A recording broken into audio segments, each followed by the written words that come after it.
Assalamualaikum warahmatullahi wabarakatuh. Alhamdulillah. Wassalatu wassalamu ala Rasulillah sayyidina Muhammad ibn Abdullah wa ala alihi wa sahbihi wa man walah. Amma ba'd. Ahibba'il kiram, alhamdulillah kita bisa bertemu lagi dalam kesempatan ini dalam rangka menuntut ilmu, mengambil warisannya baginda Nabi Muhammad sallallahu alaihi wasallam. Kemarin kita telah jelaskan sebagian daripada hal-hal yang membatalkan puasa. Saya flashback sedikit ke belakang. Hal-hal yang membatalkan puasa ada dua, ada muhbitat, ada mufattirat. Ada muhbitat, dia hanya membatalkan pahala puasa tapi tidak membatalkan zahirnya puasa. Puasanya zahirnya tetap sah hukumnya, tapi pahalanya batal, nggak dapat apa-apa dari puasanya. Sudah kita jelaskan kemarin apa saja itu muhbitat. Yang kedua mufattirat, hal-hal yang membatalkan puasa itu sendiri sehingga puasanya tidak sah dan dia wajib untuk mengqadha dalam keadaan-keadaan pada umumnya.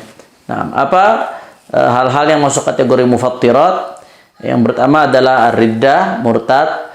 Kemudian yang kedua haid, nifas dan wiladah, melahirkan. Yang ketiga al-junun walau lahadhah, gila walaupun hanya sebentar. Yang keempat al-ighma us-sukur, pingsan dan mabuk dengan perincian yang kemarin sudah saya jelaskan. Dan yang kelima al-jima' dengan perincian yang sudah kemarin saya jelaskan. Nah, sekarang kita masuk yang keenam. Ini salah satu yang paling penting karena ini akan banyak pertanyaan nanti terkait dengan ini. Yang keenam, hal yang membatalkan puasa apa? Al-mufattir as-sadis usulu ainin min manfadhin maftuh ilal jawf. Nah, ini yang paling penting dan ini yang paling luas nanti babnya.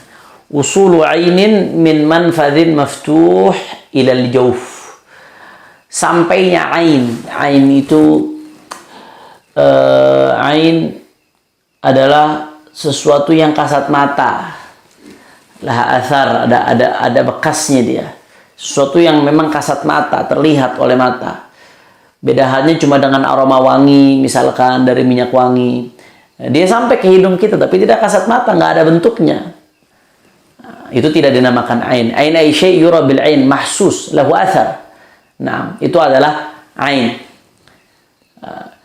Jadi masuknya sebuah ain yang tadi sudah saya jelaskan, apa itu ain? Min manfadhin maftuh, dari lubang yang terbuka. Lubang yang terbuka dalam tubuh manusia itu ada 5 yang dimaksud lubang terbuka di sini, yaitu mulut, hidung, kemudian telinga menurut mu'tamad madhab Syafi'i, lalu kubul dan dubur. Itu 5 lubang terbuka dalam tubuh seseorang. Walaupun telinga ini ada khilaf. Imam Al-Ghazali mengatakan telinga bukan termasuk manfaat maftuh karena dari telinga tidak ada saluran yang mengalirkan ke otak atau ke tenggorokan. Itu menurut Imam Al-Ghazali radhiyallahu alaih, sehingga beliau mengatakan tetes kuping itu tidak batal. Obat tetes kuping tidak batal. Tapi mayoritas ulama madhab Syafi'i mengatakan bahwasanya telinga masuk kategori manfaat maftuh, yang manakala masuk ke batinnya sesuatu maka itu bisa membatalkan puasa. Jadi sekali lagi yang keenam, sampainya sebuah ain kepada dari manfaat maftuh, dari lubang yang memang terbuka, 5 lubang tadi, ilal jawf, ke jawf. Jawf ini artinya adalah rongga terbuka. Jawf di sini meliputi dimag, otak, misalkan sesuatu dari hidung masuk ke otak, atau al-halq wa mawara'ahu ilal am'a, tenggorokan terus sampai ke bawah, sampai ke am'a, sampai ke usus, ke lambung, ke perut dan lain sebagainya. Nah, itu masuk kategori jawf. Begitu pula dubur, dalamnya dubur, itu masuk kategori jawf. Begitu pula dalamnya kemaluan, saluran, mohon maaf, saluran air kencing, baik untuk laki-laki atau perempuan. Begitu juga saluran haid untuk perempuan, itu masuk kategori jawf. Manakala sesuatu yang ain, sesuatu yang yuhas, mahsus bil ain, laha athar, yang tadi sudah saya jelaskan maksudnya, masuk melalui manfaat maftuh, lubang terbuka, ke jawf. Jawf itu yang tadi saya sebutkan, otak, rongga-rongga terbuka, tenggorokan sampai ke bawah, sampai ke perut, usus, lambung, begitu juga dubur dan kubul, bagian dalamnya. Masuknya ain melalui manfaat maftuh ke tempat-tempat tersebut itu adalah sesuatu yang membatalkan puasa. Contohnya apa? Makan itu masuknya makanan itu ain, nampak, mahsus, melalui manfaat maftuh, hidung. Masuk kemana? Masuk ke jawf, ke tenggorokan, sampai ke perut. Itu batal puasa karena masuknya ain melalui manfaat maftuh ke jawf. Contohnya lagi apa? Ada sebagian yang pakai obat untuk ke otak melalui hidung. Dimasukkan melalui hidung sampai ke otak. Nah, obat itu ain, sesuatu yang nampak, kasat mata, ada bekasnya. Dimasukkan melalui manfaat maftuh hidung. Ke mana? Ke jawf, batinnya hidung atau ke otak. Nah, itu sesuatu yang membatalkan puasa. Jadi itu dhabitnya udah. Pokoknya segala ain, nggak harus makanan, apapun itu, segala ain yang masuk melalui manfaat maftuh sampai ke jawf yang tadi saya sebutkan, itu adalah sesuatu yang membatalkan puasa. Dengan catatan dilakukan dengan sengaja. Kalau dilakukan tanpa ada unsur kesengajaan, maka pada umumnya tidak batal, walaupun nanti ada titik-titik tertentu yang walaupun nggak sengaja tetap batal. Nanti akan kita jelaskan insya Allah. Dan dilakukan dalam keadaan ingat. Beda halnya kalau dia lupa, dia dalam keadaan puasa, akala nasian, makan lupa kalau dia sedang puasa. Walaupun sampai habis satu piring, setelah minum baru ingat, oh saya lagi puasa. Maka yang tadi itu nggak membatalkan puasa. Innama ta'amahu wa saqah. Itu bonus dari Allah Subhanahu wa taala untuk hamba-hambanya, karena lupanya itu nggak dianggap ghair mukallaf ketika dia lupa. Nah, jadi usul ain. Beda halnya cuma wangian atau angin yang benar-benar tidak membawa apapun masuk ke hidung kita, angin itu ada aromanya. Nah, itu bukan ain, maka nggak membatalkan.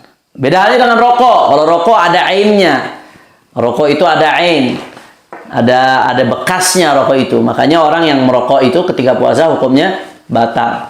Nah, min manfaatil maftuh, kata-kata dari manfaat maftuh. Nah, tadi sudah kita jelaskan.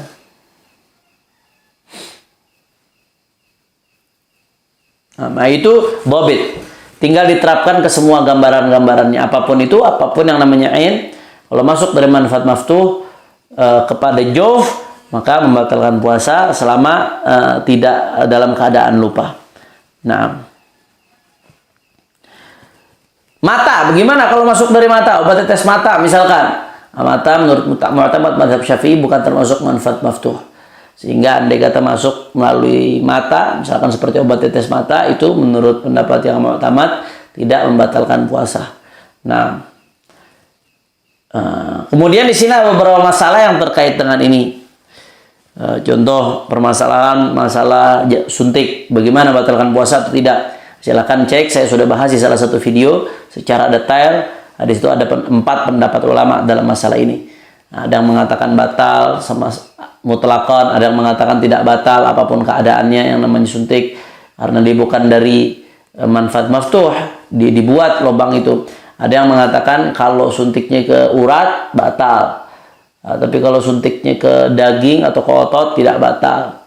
Ada lagi ulama yang mengatakan tergantung apa suntikannya. Kalau suntikannya untuk obat nggak batal, tapi kalau suntikannya untuk makanan, protein, gizi maka batal.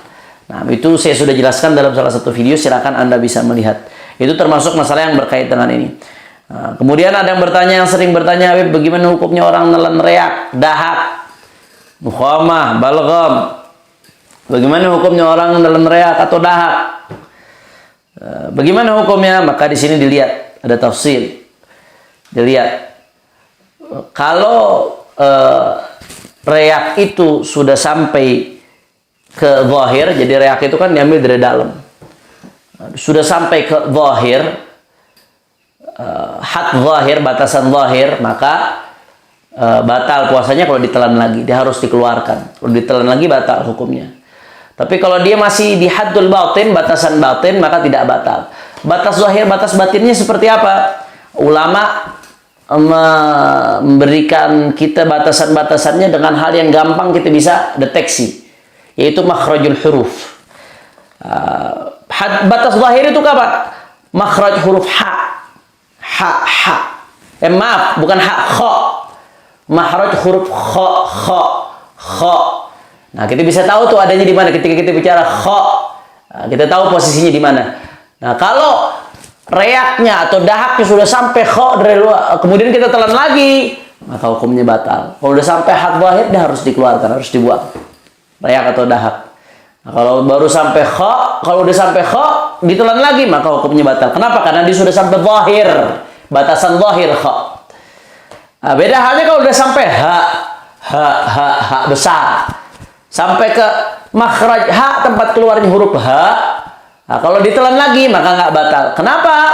Nah, karena itu masuk batin dia, bagian dalam. Ha. Nah, kalau ha bagaimana ha? Kalau kha di atas, ha di bawahnya, ha di bawahnya lagi. Jadi di tengah-tengah ada ha. Bagaimana kalau dahaknya sudah sampai makhraj huruf ha, tempat keluarnya huruf ha? Maka di sini ada khilaf antara Imam Nawawi dan Rafi'i. Menurut Imam Nawawi, ha ini udah haddul zahir. Sehingga kalau rayak udah sampai makhraj ha, ditelan lagi, batal puasanya. Nah, tapi menurut Al-Imam Rafi'i, Al-Imam Rafi'i dan Imam Nawawi khilafnya kuat, berarti kalau khilaf antara Nawawi Rafi'i. Menurut Al-Imam Rafi'i, ha ini masih kategori had batin, dia masih batin. Artinya apa? Kalau sampai makhraj ha ini rayak kemudian ditelan lagi, maka tidak batal karena belum sampai ke zahir. Yang batal itu kalau sudah sampai haddul zahir, batasan zahir, kemudian ditelan lagi ya. Jadi ulama ngasih ciri yang gampang. Ulama nggak nyebutkan bagian sini dari tenggorokan, bagian sini lalala. Kita akan sulit mendeteksi. Cukup dikasih tahu makhraj. Ketika kita nyebutin kha itu di mana keluarnya? Berasa. Masing-masing kita berasa. Begitu juga ketika nyebut ha itu berasa adanya posisi di mana. Begitu juga kalau kita nyebut ha itu berasa agak ke bawah. Nah, kalau udah sampai zahir yaitu kha, ditelan lagi batal. Nah, kalau baru sampai ha, maka ulama sepakat ditelan lagi nggak batal. Tapi kalau udah sampai huruf ha, menurut Al-Imam Nawawi, ha itu sudah zahir, sehingga kalau ditelan lagi batal. Tapi menurut Al-Imam Rafi'i tidak batal. Kalau udah sampai ha ditelan lagi tidak batal karena dia masih batin. Nah, itu yang berkaitan dengan masalah reak. Ada juga yang bertanya, Beb, bagaimana dengan masalah ludah, Beb? Ludah dengan reak kan beda, ludah dengan reak. Ludah dengan reak dengan dahak itu dua hal-hal yang berbeda. Ludah bagaimana hukumnya? Saya sudah jelaskan dalam salah satu video saya. Silahkan Anda lihat. Silahkan Anda lihat, Anda cek. Di channel yang sama, Pecinta Habib Rizik. Nah, kemudian bagaimana kalau ketika kita mandi nih tanpa sengaja ada air yang masuk, lagi mandi siang hari bulan Ramadan, tanpa sengaja ada air yang masuk, ketelan atau masuk lewat kuping misalkan, atau ketelan air tersebut, bagaimana hukumnya? Tanpa disengaja ya. Kalau disengaja sepakat batal. Disengaja lagi mandi sengaja nelen air, sepakat batal. Ini tanpa disengaja ketelan airnya. Bagaimana hukumnya? Di sini dilihat. Ada kalanya mandi itu mandi yang memang diperintahkan oleh syariat. Ada kalanya mandinya bukan mandi yang memang diperintahkan secara khusus oleh syariat. Contoh mandi yang diperintahkan oleh syariat seperti orang yang mandi wajib, misalkan suami istri berhubungan sebelum sahur, ketika sahur belum sempat mandi, baru mandinya setelah azan subuh. Nah, itu kan mandinya dia mandi yang memang diperintahkan oleh syariat, mandi wajib. Atau seperti mandi di hari Jumat, seorang yang ingin berangkat sholat Jumat disunahkan untuk mandi ghusli sunnatil Jum'ah, mandi sunnah Jumat, itu sangat disunahkan. Nah, itu salah satu mandi yang diperintahkan oleh syariat. Ada lagi mandi yang ya syariat nggak merintahkan tapi membolehkan saja. Contohnya apa ya, mandi kita sehari-hari. Itu bukan mandi yang secara khusus diperintahkan oleh syariat. Nah, maka tadi dilihat ketika nggak sengaja kemasukan air, itu mandinya mandi yang bagaimana? Kalau mandinya memang mandi yang diperintahkan oleh syariat, ma'murun bihi syar'an, memang diperintahkan baik secara wajib atau secara sunnah, maka kalau tanpa sengaja ketelan atau air itu masuk, maka tidak batal. Tidak batal. Nah, beda halnya kalau dia mandinya nyelam. Nyelam itu bagi orang yang puasa memang makruh, maka syariat nggak perintahkan, bahkan menganjurkan supaya ditinggalkan. Nyelam bagi orang yang puasa itu hukumnya makruh. Nah, kalau tanpa sengaja masuk, maka batal tetap puasanya, walaupun tanpa sengaja ketika nyelam, karena nyelamnya itu sendiri udah makruh. Syariat menganjurkan untuk ditinggalkan. Kenapa tetap dilakukan? Andai kata ada air yang masuk tanpa sengaja ketika nyelam, maka di situ batal puasanya. Nah, beda halnya yang tadi, kalau mandinya memang diperintahkan oleh syariat, tahu-tahu ada air yang ketelan tanpa sengaja, nggak batal. Tapi kalau mandinya mandi yang tidak diperintahkan oleh syariat secara khusus, seperti mandi sekedar buat fresh supaya seger, itu ya boleh. Kalau ada niat baik dapat pahala. Tapi secara khusus syariat nggak perintahkan itu, baik dalam bentuk wajib atau sunnah. Maka bagaimana kalau tanpa sengaja ketelan airnya, maka batal puasanya. Karena mandinya mandi yang tidak diperintahkan secara khusus oleh syariat. Makanya kalau siang hari bulan Ramadan, kalau bukan mandi yang diperintahkan oleh syariat, lebih baik jangan. Kalau bisa mandinya ketika sahur, atau mandinya di malam hari setelah maghrib, setelah berbuka, sebelum berangkat tarawih, itu disunnahkan. Nah, setiap malam Ramadan itu disunnahkan mandi, sebagaimana disebutkan dalam kitab Yaqutun Nafis. Nah, setiap malam Ramadan disunnahkan. Nah, siang hari lebih baik jaga-jaga. Kalau nggak ada memang perintah dari syariat seperti mandi Jumat, atau memang mandinya mandi wajib misalkan, maka lebih baik tahan dulu, khawatir ada air yang tanpa sengaja masuk, akhirnya puasanya menjadi tidak sah. Na'udzubillah min dzalik. Nah, itu yang berkaitan dengan mandi. Begitu juga mirip-mirip hukumnya seperti orang yang madmadhah dan istinsyak. Madmadhah itu kumur-kumur, itu kan disunahkan dalam wudu. Begitu juga istinsyak, memasukkan air ke hidung, itu disunahkan dalam wudu. Nah, tapi kalau orang yang puasa, kalau orang tidak puasa, madmadhahnya itu disunahkan mubalaghah.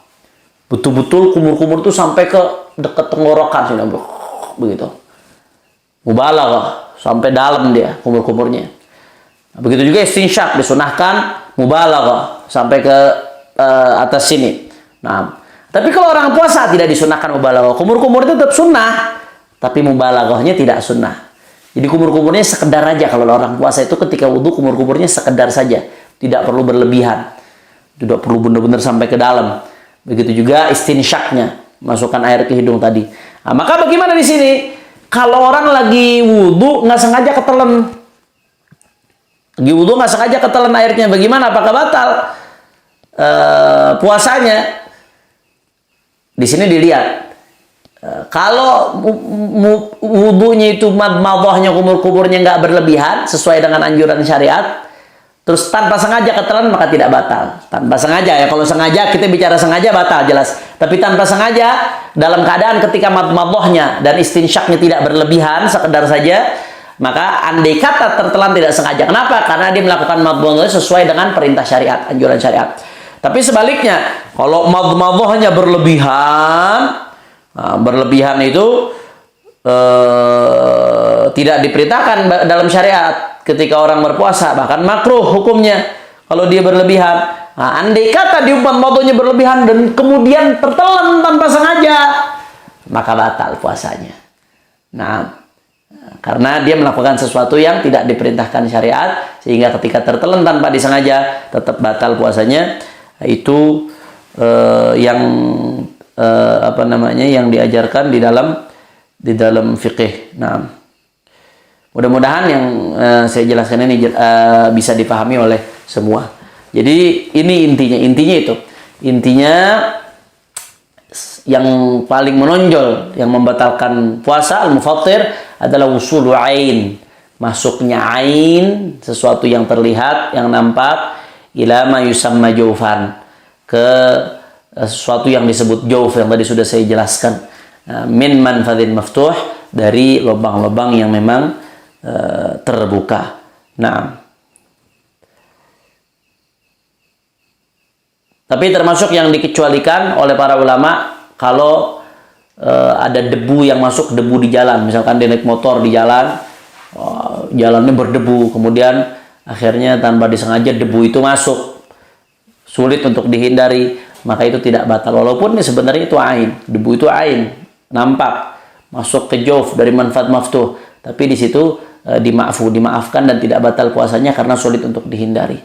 Begitu juga lagi di jalan, misalkan jalan di tengah-tengah sawah, naik sepeda, ada nyamuk, tahu-tahu nyamuknya ketelan, bukan sengaja nelen, dia nyamuknya ketelan, maka tidak batal karena sulit untuk dihindari yang seperti itu. Itu tidak ada unsur kesengajaan di situ. Nah kemudian itu yang ke 6 tadi, usul ainin min manfaathin maftu ilama yusamma jaufan. Saya kemarin ditanya sama dokter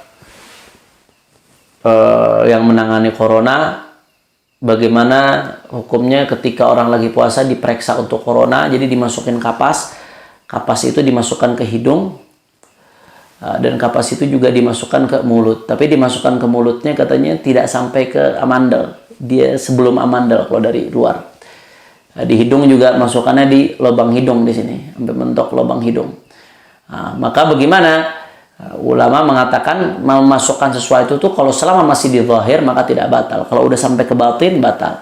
Tadi saya sudah jelaskan batasan zahir batin. Kalau hidung batasan zahirnya itu sepanjang tulang hidung ini nih, sepanjang tulang hidung yang nampak buat kita, ini batasan zahir. Jadi kalau selama masih di sini nih maka tidak batal. Makanya mohon maaf kalau orang yang ngupil itu nggak batal puasa. Sebagian orang salah paham, oh ngupil batal puasanya. Saya ingat dulu anak-anak kecil suka seperti itu. Enggak, ngupil itu tidak batal puasa. Kenapa? Karena masih di zahir, haddul zahir. Sepanjang tulang hidung ini yang disebut khayshum, itu masih zahir, dia tidak batal puasa. Beda halnya kalau sudah masuk ke tempat yang kalau kena air sampai panas, sakit, nah, itu sudah batin masuknya.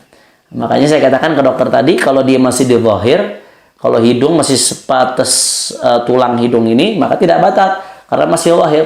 Begitu juga di mulut, kalau masih di haddul zahir, kan sebelum amandal masih haddul zahir yang belum sampai makhraj kha bahkan, maka tidak batal. Tapi kalau sudah sampai batin itu menurut Rafi'i ha, menurut Imam Nawawi ha. Terbalik, menurut An-Nawawi ha. Menurut Ar-Rafi'i ha itu sudah masuk batin, maka itu batal. Nah, jadi seperti itu.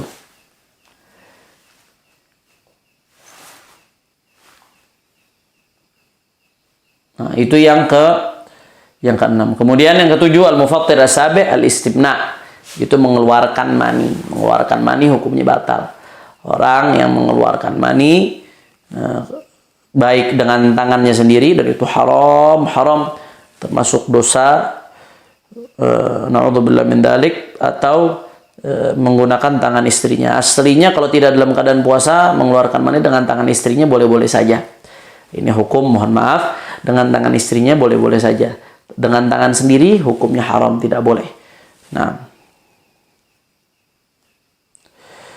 mengeluarkan mani dengan tangan sendiri atau dengan tangan istrinya ketika sedang dalam keadaan puasa itu hukumnya membatalkan puasa. Nah,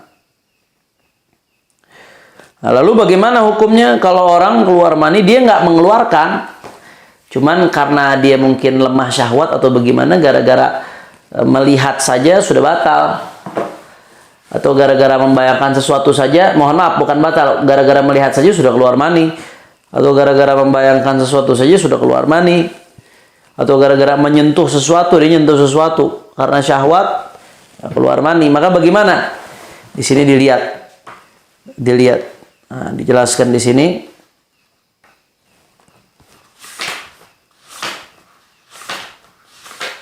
Secara detail dijelaskan di sini. Nah, dilihat di situ. Kalau yang tadi keluar mani dengan dikeluarkan memang udah jelas batal, baik dengan tangannya sendiri atau dengan tangan istrinya, batal. Nah, tapi kalau keluar maninya itu karena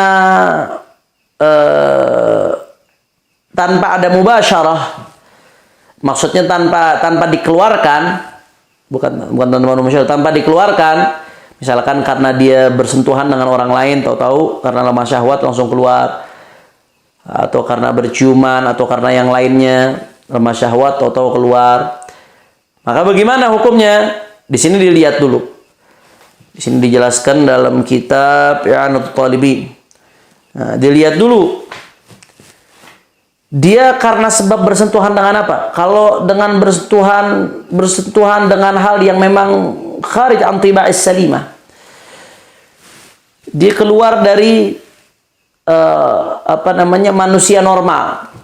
Syahwatnya itu udah di luar manusia normal. Misalkan nyentuh binatang, tahu-tahu syahwat. Naudzubillah min dzalik.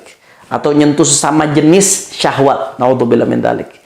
Nah, dia nyentuh binatang, syahwat. Tahu-tahu ketika dia nyentuh binatang, karena dia lemah syahwat, keluar maninya. Maka bagaimana di situ? Dalam kitab I'anatul Talibin disebutkan nggak batal puasanya. Puasanya tidak batal. Akan tetapi pahala puasanya batal, dosa. Kenapa? Karena dia menikmati sesuatu dengan syahwat haram dan dosa besar. Dia ada hal yang Allah halalkan, kok lebih memilih yang Allah haramkan. Itu mesti dirubah, itu penyakit, mesti disembuhkan. Jadi secara hukum zahir, kalau dia keluar mani karena menyentuh sesuatu yang memang tidak normal, tahu-tahu keluar mani, maka hukumnya secara zahir puasanya tidak batal, tapi pahala puasanya batal. Na'udzubillah min dzalik. Dan dosa. Dan itu penyakit yang mesti disembuhkan. Allah udah ciptakan laki-laki berpasangan dengan manusia, kok malah memilih sejenis. Nah, tono itu diciptakan buat ini, bukan untuk tono juga. Na'udzubillah min dzalik. Ayam aja nggak mau sesama jenis, masa manusia pengen sesama jenis? Wa amma idza kana al-inzal bilams ma yushtaha tab'an. Nah, tadi kalau dia keluar mani karena sebab menyentuh sesuatu yang di luar syahwat normal. Sekarang bagaimana kalau dia menyentuh sesuatu yang memang normal? Maka dia lihat dulu di situ. Yang disentuh itu sesuatu yang diharamkan untuk dia atau tidak? Kalau sesuatu yang diharamkan untuk dia, manakala menyentuhnya dengan syahwat dan tanpa ada hail, tanpa ada pembatas, disentuh sesuatu yang diharamkan untuk dia, misalkan perempuan yang memang bukan dihalalkan untuk dia pacar, dia sentuh tangannya, nyentuh tangan karena lemah syahwat, keluar mani tahu-tahu, maka hukumnya batal. Ketika dengan syahwat dan tanpa penghalang, batal dan dosa. Di siang hari bulan Ramadan tempat turunnya rahmat, tapi kita malah mencari murka Allah. Na'udzubillah min dzalik. Saya pernah baca keterangan orang yang berbuat dosa di bulan Ramadan, pernah baca satu riwayat, itu pahalanya dosanya didobel sebagaimana pahala orang di Ramadan didobel, pahala sunnah jadi seperti pahala wajib dilipat gandakan sekian kali lipat di bulan Ramadan. Nah, dosa juga dobel. Allah udah buka pintu rahmat, malah nyari murka Allah. Na'udzubillah min dzalik. Nah, terus kalau orang yang memang dihalalkan untuk dia gimana, Beb? Seperti istrinya. Nah, maka kalau dia nyentuh istrinya atau karena lemah syahwat keluar mani, maka di sini batal puasanya. Batal puasanya dengan catatan nyentuhnya itu tanpa penghalang, jadi langsung ke kulit. Beda halnya kalau ada penghalang, maka puasanya nggak batal, tapi dia dosa. Karena nggak boleh melakukan sesuatu yang ada syahwat di situ ketika Ramadan, tidak boleh. Dia tidak batal. Kalau ada penghalang nggak batal. Tapi kalau tanpa penghalang, disentuh istrinya tahu karena lemah syahwat keluar mani, maka batal. Ini saya bicara bukan dikeluarkan ya. Karena lemah syahwat dia keluar sendiri. Beda halnya kalau dikeluarkan. Kalau dikeluarkan sepakat ulama batal. Dikeluarkan. Mazhab Syafi'i sepakat batal dan jumhurul ulama sepakat batal. Illa man syadza. Kecuali yang syad kalau dikeluarkan. Tapi kalau karena sentuhan itu tadi hukumnya. Nah, karena dia nyentuhan, tahu-tahu keluar sendiri. Nah, kemudian bagaimana hukumnya orang yang keluar mani karena sebab nazar? Karena ngelihat sesuatu lemah syahwat, sesuatu yang memang dia lemah syahwatnya. Tahu-tahu bangkit syahwat tersebut karena ngelihat sesuatu, tahu-tahu keluar. Atau karena memikirkan sesuatu, tahu-tahu keluar. Hukumnya bagaimana? Dilihat di situ. Kalau memang dia biasa hanya dengan melihat keluar, tahu-tahu sekarang keluar, dia udah tahu, dia kalau ngelihat bisa keluar, tahu-tahu kelihatan lagi puasa, maka batal. Tapi kalau biasanya nggak seperti itu, tapi tahu-tahu keluar, maka batal. Na'udzubillah min dzalik. Maka tidak batal. Biasanya nggak keluar, tahu-tahu saat ini keluar, maka hukumnya tidak batal. Tapi tolong jangan dipotong ya omongan saya. Tapi walaupun puasanya nggak batal, yang tadi itu gambaran kedua, puasanya tidak batal, itu orang yang biasanya dengan cuma ngelihat tidak keluar. Tahu-tahu ketika puasa dia ngelihat keluar tiba-tiba, hanya dengan melihat saja. Nah, tapi yang seperti ini, walaupun puasanya zahirnya tidak batal, tapi pahala puasanya gugur karena dia melihat apa yang diharamkan oleh Allah Subhanahu wa taala. Dan hati-hati orang-orang yang nonton video-video porno itu penyakit yang mesti disembuhkan. Orang ketagihan, kalau udah nonton begitu tuh ketagihan, jadi penyakit, ada setannya. Dia akan terus-terusan. Na'udzubillah min dzalik. Itu penyakit yang harus disembuhkan. Bahkan orang yang nonton video porno itu bisa fasik. Na'udzubillah min dzalik. Apalagi di bulan Ramadan, bulan yang mulia. Na'udzubillah min dzalik. Jadi walaupun hukum zahirnya dia tidak batal, tapi secara pahala puasanya udah gugur, muhbitat. Bahkan dia dia meletakkan dirinya pada murka Allah Subhanahu wa taala. Na'udzubillah min dzalik. Sekali lagi saya ulangi, mereka yang keluar mani disebabkan karena nazar atau fikir. Nah, di Hasyiah Abu Jaram disebutkan hukumnya. Begitu juga di I'anatul Talibin. Orang yang keluar mani karena nazar atau fikir, karena ngelihat sesuatu tahu-tahu di keluar mani, atau karena berfikir, berhayal sesuatu yang jorok tahu-tahu keluar mani, tanpa dia pegang, tanpa dia keluarkan, dilihat hukumnya. Kalau memang kebiasaan dia hanya dengan keluar, hanya dengan melihat dia keluar, maka hukumnya batal. Atau dia biasanya enggak seperti itu, tapi sengaja dilihat terus-terusan, qarraran nazar, diulang-ulang dilihat terus sampai keluar, maka batal. Tapi kalau yang biasanya dia nggak batal, tahu-tahu kali ini begitu ngelihat keluar. Biasanya nggak keluar, mohon maaf, bukan nggak batal. Biasanya nggak keluar, tahu kali ini begitu ngelihat sesuatu langsung keluar, maka hukumnya puasanya tidak batal, tapi pahala puasanya batal dan dirusak. Jangan sampai kita menyebabkan hal-hal yang menyebabkan murka Allah Subhanahu wa taala. Na'udzubillah min dzalik. Nah, kemudian itu masalah-masalah yang berkaitan dengan keluar mani. Nah, kemudian